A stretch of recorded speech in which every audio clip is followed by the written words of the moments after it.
Today, however, we are focused not on microphones, but on the human voice, and in particular, the singing voice.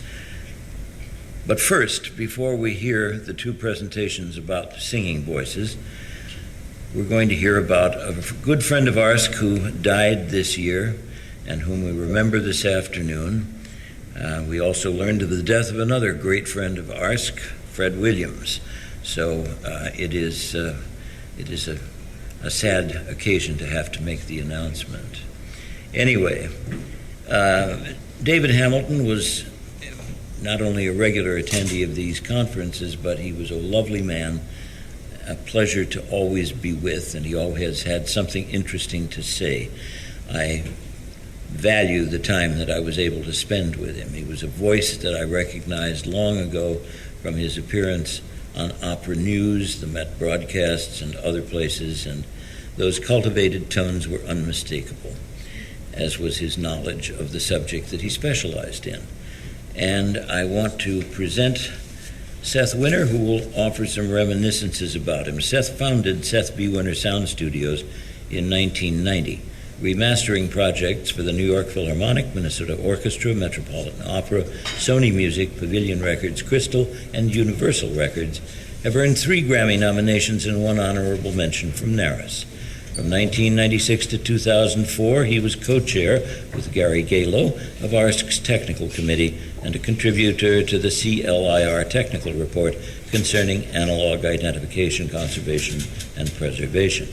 Recent preservation and remastering projects have been undertaken for the Cy Walter Archives, the Bach Aria Group, the Princeton Symphony Orchestra with Mark Laycock, the Schnabel Family Foundation, the Benny Carter and Benny Goodman collections housed at Rutgers University's Institute of Jazz Studies, and a 4-CD package on the WHRA label, as well as a 2-CD set on the Bluebell label devoted to Jussi Björling's American and Swedish radio broadcasts, both of which were sponsored by the American JB Society.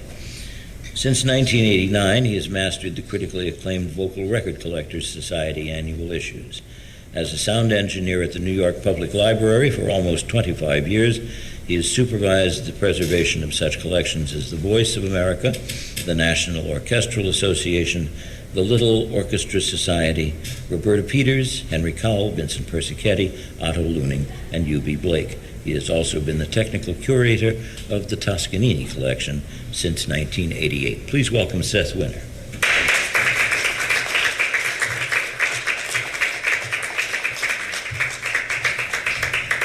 Thank you, Dennis. It's so hard to start something like this. You know, back last year when David Hall passed away, I had met him a number of times. And he was like a father figure to a lot of people, but I never worked directly with him. David I had known for nearly a quarter of a century, and I had seen him when he got sick a couple of times.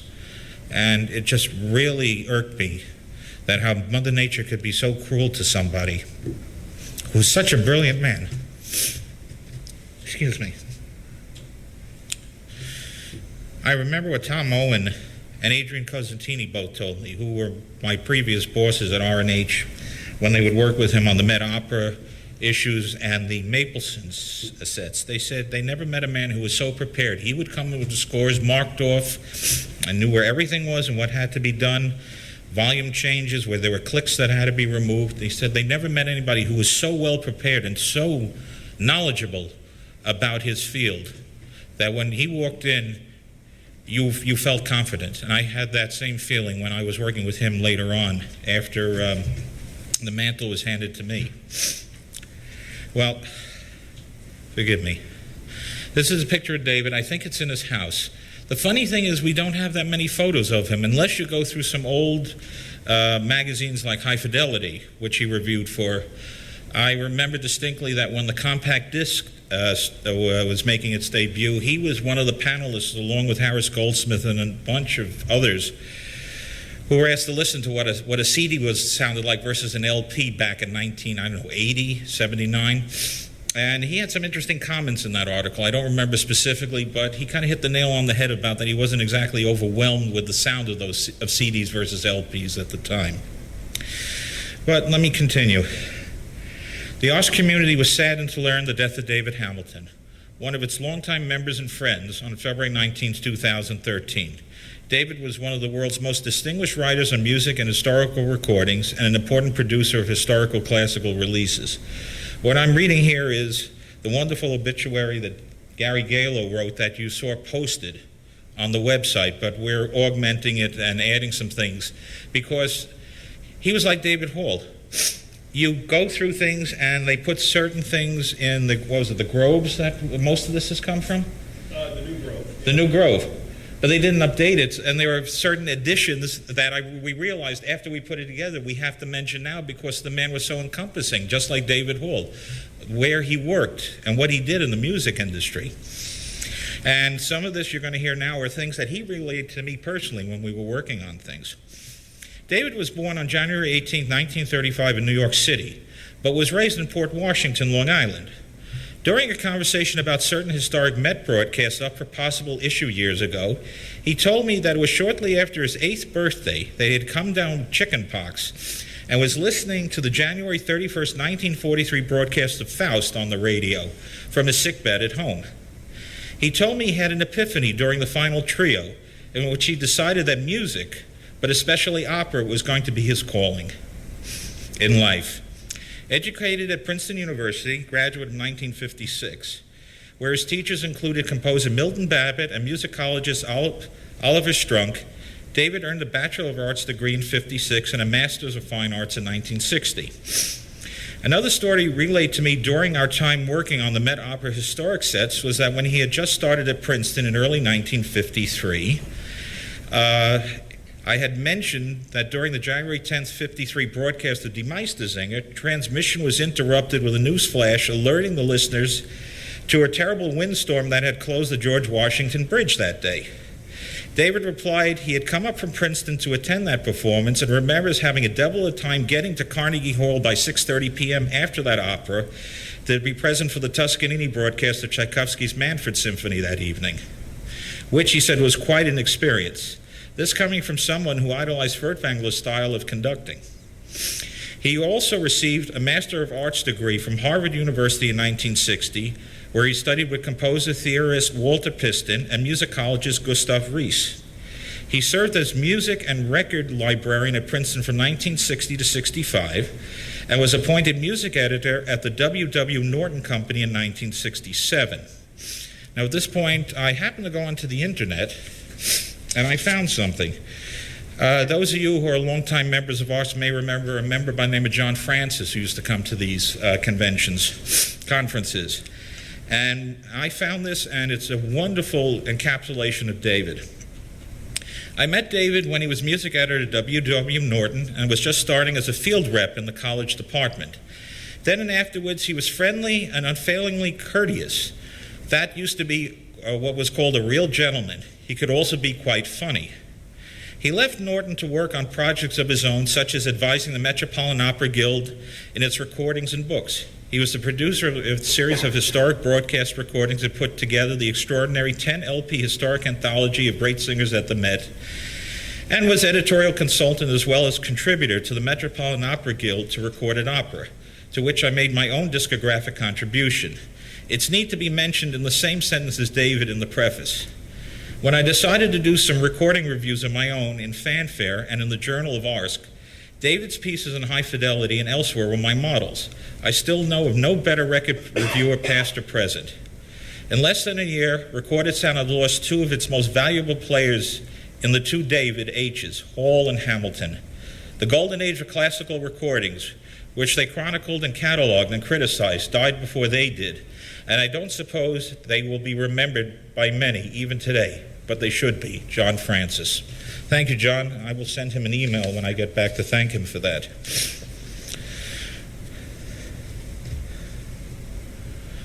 Okay.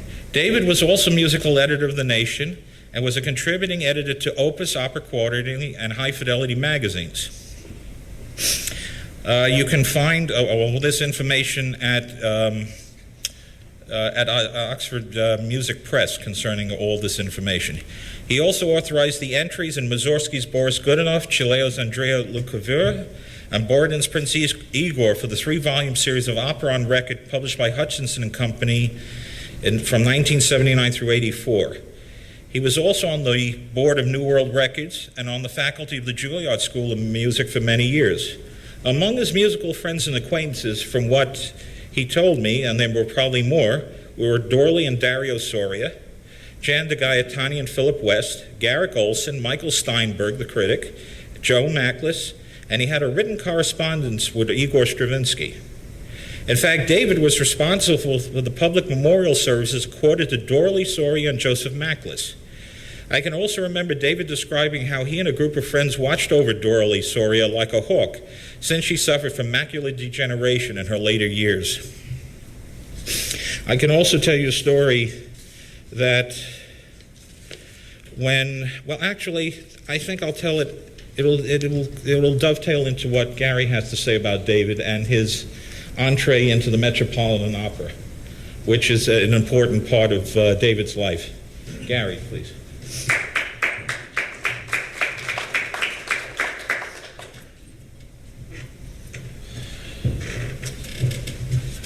Thank you. In the early 1970s, the Metropolitan Opera started a series called the Historic Broadcast Series, in which, on a more or less annual basis, they would release historic Metropolitan Opera performances, recordings of Met broadcasts. And around 1975, they issued the third installment in that series. It was a performance of Wagner's Tristan und Isolde from February of 1941 with Kirsten Flagstad and Lauritz Melchior. Now, many of us who heard that set for the first time knew that there were a couple of patches that were taken from somewhere, and the giveaway to the patches was the fact that the engineer who worked on that set didn't match the pitch of the patches to the rest of the performance. But the question was, so it wasn't hard to determine that something came from somewhere else. The question was, where did they come from? Were they alternate sources for the same performance? Were they from another performance? Where did they come from? Well, a turning point in David's career came in the late 1970s. He authored a two-part series, a two-part article called Tristan in the 1930s, and it appeared in the fall 1976 and spring 1977 issues of Musical Quarterly. In that thoroughly researched article, and the level of research in that article was so typical of David's work, he demonstrated a knowledge of historic opera broadcasts that was second to none. And he correctly identified the two patches in that Met set as being taken from a 1940 Metropolitan Opera broadcast of that opera with the same cast and conductor. This got the attention of the Metropolitan Opera Guild, and they realized the man who wrote this article knows his opera broadcasts. He knows his Wagner performances, probably second to none. Well, his observations were also published as an addendum to Conrad Osborne's review of that Met set in High Fidelity magazine.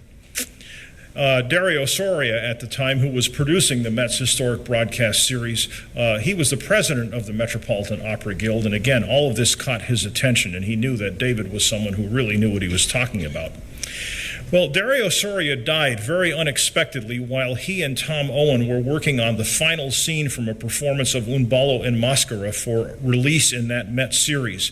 And so they were really caught in a bind of not only how are they going to finish the Un ballo performance for release, but also who was going to take over the series and continue these projects. Well, because of David having written that article and the article having caught the attention of the Metropolitan Opera Guild, there was no one else to turn to. David was the obvious choice to take over the series from Dario Soria because clearly no one else knew more about Metropolitan Opera broadcasts than he did.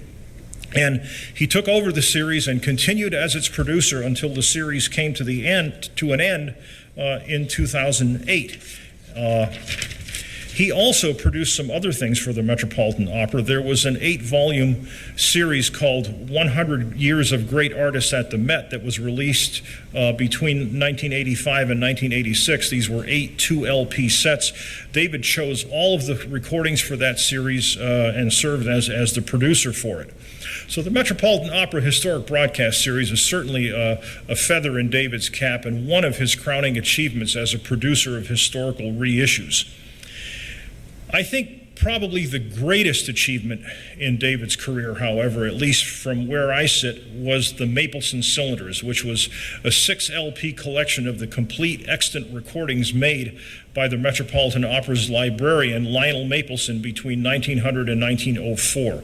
These were cylinder recordings, 2 minutes in length, that were recorded by the Met's librarian during live Met performances that took place right after the turn of the last century. All of the surviving Maplesons were reissued, or were issued, I should say. They're not reissues. They were issued by the Rodgers and Hammerstein Archives of Recorded Sound Division of the New York Public Library in 1985. And working with executive producer David Hall, the curator of the R&H Archives, and Tom Owen, the chief engineer, David undertook the task of correctly identifying each cylinder recording. This was no mean task, because a lot of Mapleson's documentations, he had little pieces of paper that he inserted in each of the cylinder boxes that identified the cast, the date, and all of that. But the slips of paper, some of them got lost, some of them got mixed and matched and put into other cylinder boxes. So all of this had to be correctly identified. David's knowledge of the repertoire and his excellent ears made him ideal for this. He had to determine exactly what the content of each cylinder was, not only what opera was it from, and in some cases, some of the early cylinders from the first season that Mapleson was recording are barely decipherable. So even determining the repertoire was not an easy task in some cases. So he had to determine not only what works these excerpts were taken from, but the exact starting and stopping points. And he put together a meticulously prepared booklet that had texts and translations for all of the excerpts. So you knew exactly where the cylinder began, exactly where it ended, and so forth and so on. Again, a monumental task, very, very difficult, and there was certainly no one as well equipped to do this as David. I would say that booklet for the Mapleson Cylinders, if you haven't seen it, it's just a model for how historical recording should be produced. It's an amazing feat. In 1987, the Mapleson Cylinders was nominated for a Grammy in the category of Best Historical Album. David served ARSC in a number of capacities over the many, many years that he was a member. He joined ARSC in 1987, and he served our organization as distinction, first as a member at large on the board of directors. That was from 82 to 85, and again from 1999 to 2000. He was classical music judge on the ARSC Awards Committee for many, many years, and he also served on the nominating committee. David was a presenter at several ARSC conferences and the author of a number of articles and reviews in the ARSC Journal. And in 1996, he authored an article about ARSC that appeared in Opera News magazine called Knights of the Grail. The Association for Recorded Sound Collections is devoted to safeguarding the sounds of the past. David's presence in ARSC was certainly raised the bar, I think, for what ARSC did, both at its conferences and in the journal. I know from a personal standpoint, in all the years that I was reviewing for the ARSC Journal, and still am, but in all the years I was reviewing during my early years in ARSC, knowing that David Hamilton was going to read my reviews, it raised the bar for what I felt I was expected to do. So his presence really helped us in many, many ways. We all knew that people like him of his caliber were rare, and the fact that he was going to read and possibly pass judgment on our work made us work all that much harder. Those of us who were privileged to know him will remember him for his brilliant mind and warm persona. David was an individual who could always be depended upon for conversation that was both pleasant and intellectually stimulating. Although David was one of the most brilliant people I have ever met, he was also one of the least pretentious people I have known. He was a very down-to-earth, regular person who loved the company of real people and just enjoyed pleasant conversation. Peter Schambarger, our recently departed executive director, recalled that anyone who ever worked with David found him to be easygoing, knowledgeable in several areas. Peter said that he had worked with David on the board of directors between 1999 and 2001 and found David's advice on and historical perspective on ARSC to be very, very useful. He said David was also a careful listener. That's a quality that not too many people have all of the time, and David was. He would do more listening than he did talking and take it all in. He gave his time unselfishly to ARSC until he was too sick to do so, even in the last years when he stepped down from the ARSC Awards Committee due to his illness. David will certainly be missed by all of us who were privileged to know him, both personally and professionally, and through his outstanding contributions to our field. Thank you. 3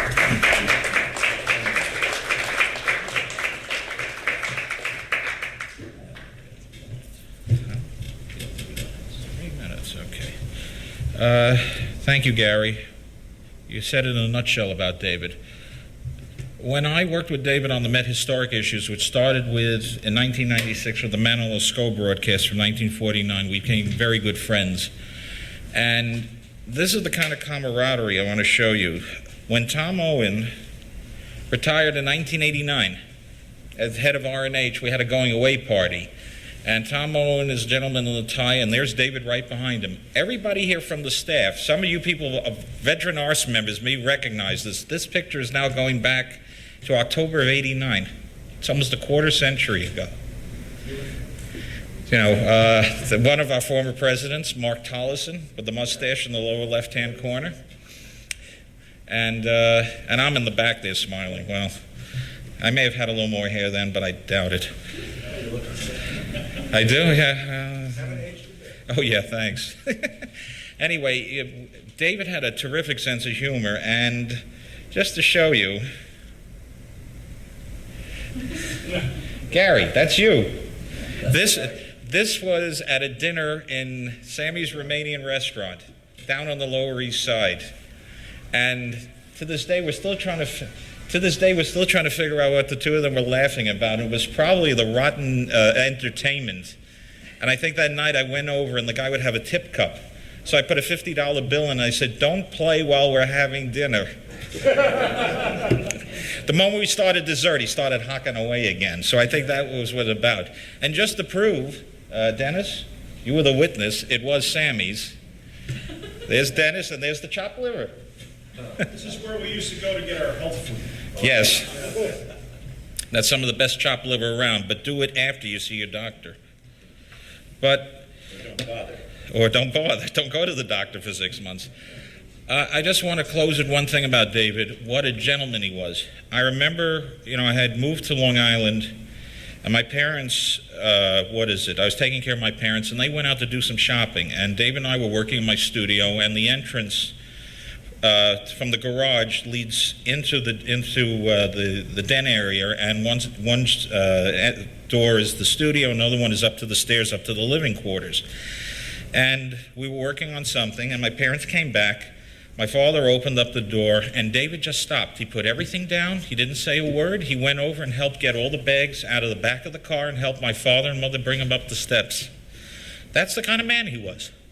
We would have conversations. We'd get on the phone for hours discussing what possible issues. The 1951 Rosenkavalier was a result of one of those discussions about what was going to come up next.